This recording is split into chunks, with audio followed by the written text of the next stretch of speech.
کسی بادشاہ نے ایک مصاحب سے کوئی راز کی بات کہی اور یہ بھی کہا کہ دیکھو، راز کو تم اپنے تک ہی رکھنا، کسی اور سے نہ کہہ دینا۔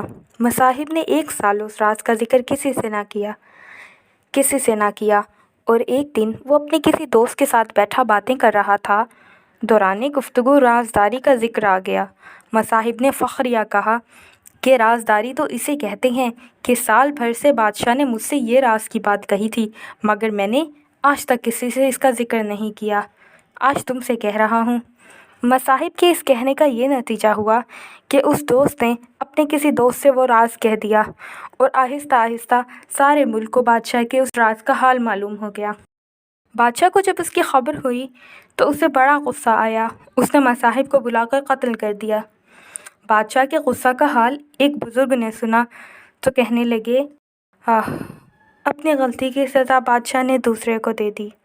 یہ تو اسی کی غلطی تھی کہ اس نے اپنا راز مصاحب سے کہہ دیا، نہ وہ اس سے کہتا نہ راز افشاں ہوتا۔ بادشاہ کا راز تو تب تک راز تھا جب تک بادشاہ کے سینے میں تھا۔